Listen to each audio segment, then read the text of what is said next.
आतंकी हमला हुआ और इस हमले के बाद देश भर में आक्रोश जरूर देखने को मिल रहा है।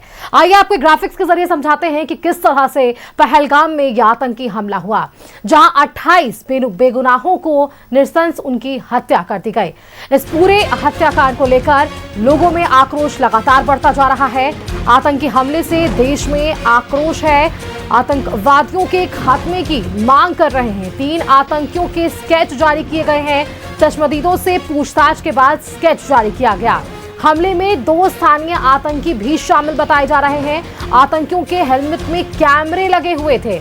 आतंकी में निरसंस हत्या की वीडियोग्राफी की है।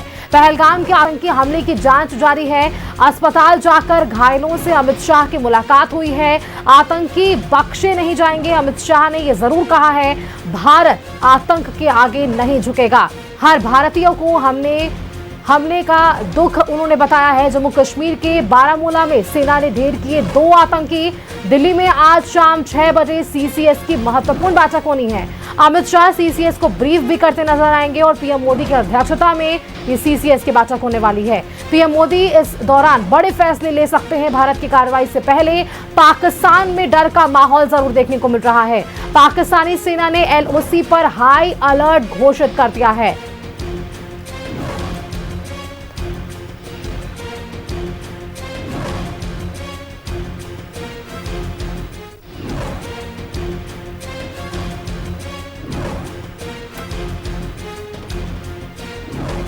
अस्पताल जाकर घायलों से अमित शाह ने मुलाकात की है। आतंकी बख्शे नहीं जाएंगे, इन्होंने जरूर स्पष्ट किया है।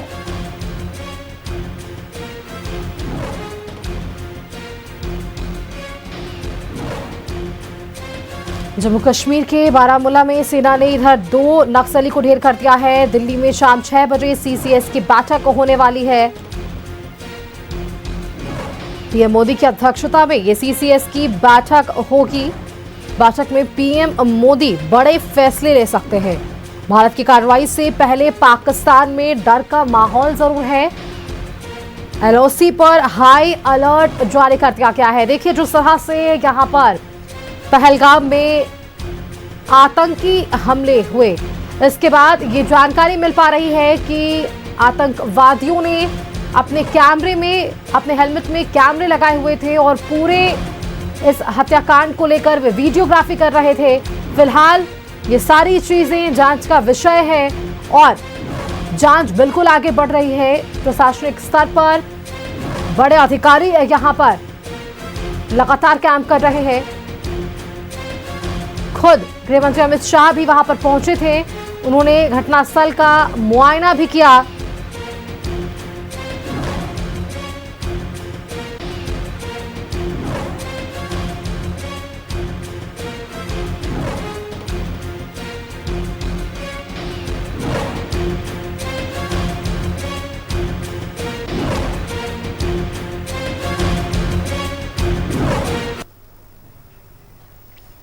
तो देखिए 6 आतंकियों का जिक्र हो रहा है और इनसे भी जो वहां पर चश्मदीद थे उनसे पूछताछ के आधार पर 3 स्केचेस आतंकवादियों के जारी कर दिए गए हैं। ये वही 3 स्केच हम आपको दिखा पा रहे हैं टीवी स्क्रीन पर, जहां पहलगाम में जो आतंकी हमले हुए, जो 6 लोगों का जिक्र किया जा रहा है, वैसे में 6 लोगों के साथ इन 3 लोगों के स्केच को जारी कर दिया गया श्रीनगर से और अब इसके साथ जांच आगे बढ़ रही है।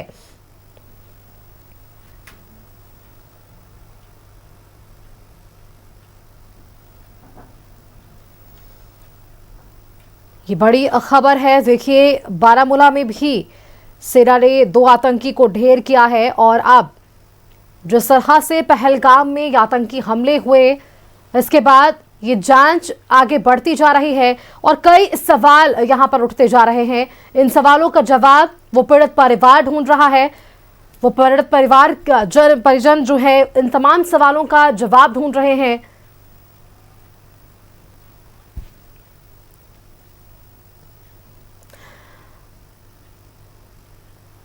दिल्ली संवाददाता अमित हमारे साथ इसी खबर पर अपडेट्स के साथ जुड़े हुए हैं। अमित, देखिए इस खबर पर लगातार अपडेट्स सामने आ रहे हैं। एक और अपडेट सामने आ पा रही है कि जो वहां पर हमलावर थे, जो आतंकवादी थे, उन्होंने हेलमेट्स पहन रखे थे, उन्होंने वीडियोग्राफी की इस पूरे हत्याकांड को लेकर। ये क्या कुछ और इस पर अपडेट जानकारी है अमित?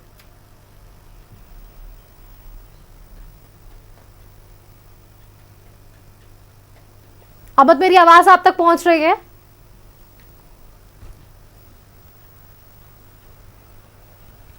अमित, मेरी आवाज आप तक आ रही है?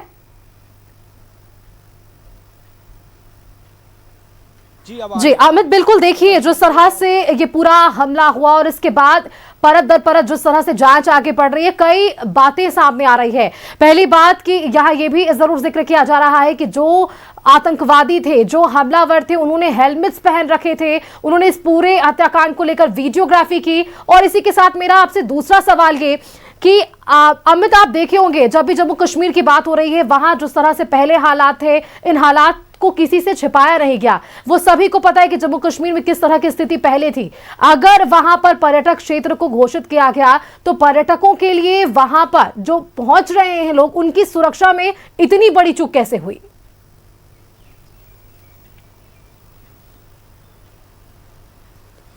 बिल्कुल, देखिए अब सवालिया निशान तो बिल्कुल उठता बनता है और है, लेकिन देखिए पूरा चाक चौबंद व्यवस्था है, इसमें कहीं कोई दो राय नहीं है।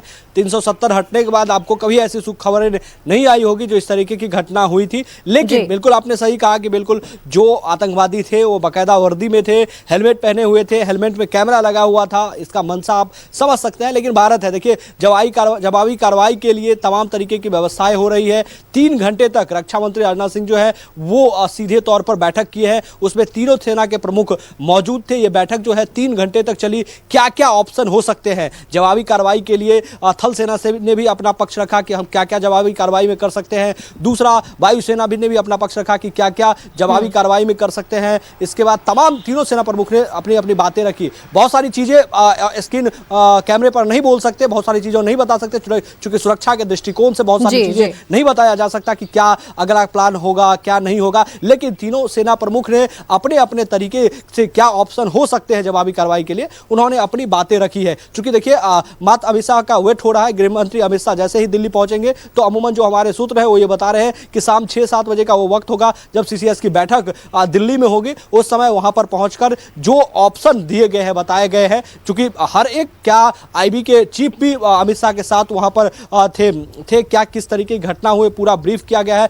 अमित शाह वहां से तमाम जानकारी लेकर पहुंच रहे हैं और जिस सीसीएस की बैठक होगी प्रधानमंत्री की अध्यक्षता में, उसमें अमित शाह सारा रिपोर्ट देंगे कि क्या क्या घटना हुई, कैसे हुई, किस तरीके की हुई। फिलहाल एनआईए वहां पर पहुंचकर जांच कर रही है। जो तीनों सेना प्रमुख ने भी जो बातें राजनाथ सिंह के पास कही है वो भी सीसीएस की बैठक में रखी जाएगी कि क्या क्या हमारे पास विकल्प है। क्योंकि देखिए भारत है, आपने देखा होगा कि उड़ी में किस तरीके का जो हमला हुआ था, उसके बाद जवाबी कार्रवाई ने कितना बड़ा कार्रवाई भारत ने किया था। तो भारत चुप बैठने वाला में से नहीं होता है। अगर आतंकवादी अगर घुसा टूरिस्ट प्लेस पर हमला किया जिसमें कई 28 के आसपास जो लोग हैं वो मारे गए, तो बिल्कुल जवाबी कार्रवाई के लिए भारत तैयार है। पूरी तरीके से इसकी बंदोबस्त और बिल्कुल अमित, जवाबी कार्रवाई के लिए भारत तैयार है। लेकिन देखिए एक और अपडेट सामने आ रही है कि जम्मू कश्मीर के बारामूला में ही सेना ने 2 आतंकियों को ढेर कर दिया। और दूसरी तरफ अगर पाकिस्तान का जिक्र किया जाए तो वहां पाकिस्तान में भी डर का माहौल है, क्योंकि एलओसी पर हाई अलर्ट जारी कर दिया गया है। अमित,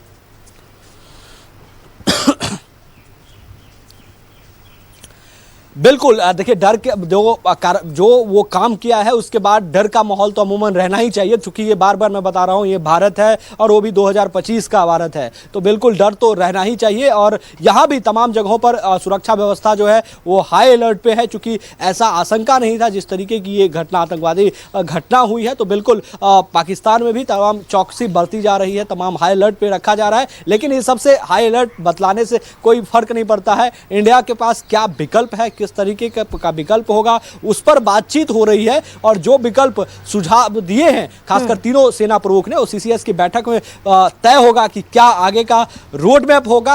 आपने देखा होगा कि उरी हमले में एक सैनिक के बदले 10 सैनिक की बात कही जा रही थी। जो जगह जगह पर प्रदर्शन हो रहे थे, लोग घरों से बाहर निकलकर सड़क पर उतर चुके थे। वो सीधे तौर पर कहना था कि हमारे एक सैनिक के बदले हमें 10 सर चाहिए, और प्रधानमंत्री मोदी की सरकार थी, उसने करके दिखाया। देखिए कानो कान खबर नहीं हुई और किस तरीके से सेना घुसा और जो भी उनका लॉन्चिंग पैड था उसे उड़ाकर फिर से इंडिया वापस आ गई। तो देखिए बिल्कुल ये घटना हुई है। बाकी दुखद है क्योंकि 26-28 लोगों की जो मौत है वो वहां पर हो चुकी है। गृह मंत्री वहां पहुंचे थे, सभी परिवार से भी वहां पर जो अपरित थे वहां पर उनसे जाकर मिले, कहा क्या किस तरीके की हुआ, वहां पर जाके वो देखे और वो तमाम रिपोर्ट लेकर दिल्ली पहुंच रहे हैं। और महज 2-3 घंटे का वक्त है जब सीसीएस की बैठक शुरू हो जाएगी। सीसीएस की बैठक सुष्मिता ये होता है जिसमें आगे का रूपरेखा पर चर्चा होता है, क्योंकि उससे पहले देखिए तमाम जो उससे पहले का जो प्रोसेस होता है उसको मतलब पूरी तरीके से फॉलो किया गया। ग्राउंड पर जाना, वहां से रिपोर्ट इकट्ठा करना, उसके बाद दिल्ली आना, दिल्ली आने से पहले रक्षा मंत्री तीनों सेना के प्रमुख के साथ जो है वो बैठक करना, बातचीत करना कि क्या क्या हमारे पास विकल्प हो सकते हैं, क्या क्या हमारे पास विकल्प हैं, उन सब की बातों को लेना। तो अब बस अमित शाह का इंतजार हो रहा है, जो हमारे सूत्र बता रहे हैं। आने के बाद जो है वो सीसीएस की बैठक होगी और बैठक में बिल्कुल सीसीएस की बैठक पर भी महत्वपूर्ण जानकारी आपसे हम जरूर साझा करेंगे। कुछ ही देर में वो बैठक भी शुरू हो जाएगी। लेकिन दूसरी तरफ एक और सवाल अमित ये है कि तमाम राजनीतिक जो है सर कह सकते हैं वो सभी एक मंच पर नजर आ रहे हैं। बीजेपी एक तरफ हल्ला आक्रोश मार्च निकाल रही है, वही दूसरी तरफ कांग्रेस, जेएमएम की तमाम राजनीतिक पार्टी जो है वो एक मंच पर नजर आ रही है। दूसरी तरफ अगर हम बात करें तो सुप्रीम कोर्ट ने भी इस पूरे घटनाक्रम को लेकर, आतंकवादी हमले को लेकर निंदा की है।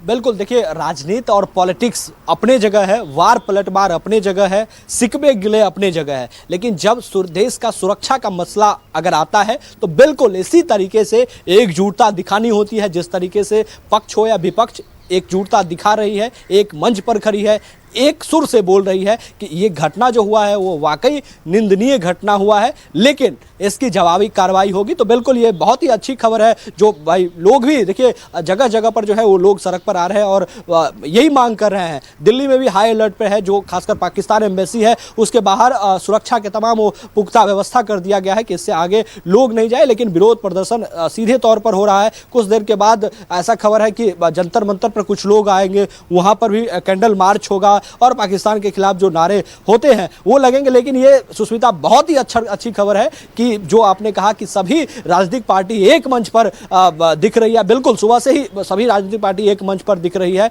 खासकर जो आतंकी हमला हुआ है उसके खिलाफ सबका आक्रोश है। तो बिल्कुल इसमें कोई बट की स्थिति बिल्कुल अमित, चलिए आप खबर पर नजर बनाए रखिएगा। जो तरह से आपके पास अपडेट्स आ रहे हैं, आप अपडेट्स हमारे दर्शकों तक भी लगातार साझा करिएगा। बहुत बहुत धन्यवाद फिलहाल के लिए आपका अमित, हमारे साथ जुड़ने के लिए और तमाम जानकारियां हमारे दर्शकों के साथ साझा करने के लिए। देखिए अब से बस कुछ ही देर में सीसीएस की महत्वपूर्ण बैठक शुरू होने वाली है। प्रधानमंत्री नरेंद्र मोदी की अध्यक्षता में यह बैठक होनी है और इस बैठक से पहले केंद्रीय गृह मंत्री अमित शाह खुद घटनास्थल पर गए थे। घटनास्थल का उन्होंने मुआयना किया, तमाम रिपोर्ट्स उन्होंने तैयार किए हैं और अब इसके बाद जब सीईसी की बैठक होगी तो तमाम ये निर्णय लेते नजर आ पाएंगे कि आखिरकार आगे किन रणनीतियों के तहत यहां पर जांच आगे बढ़ती हुई नजर आ पाती है।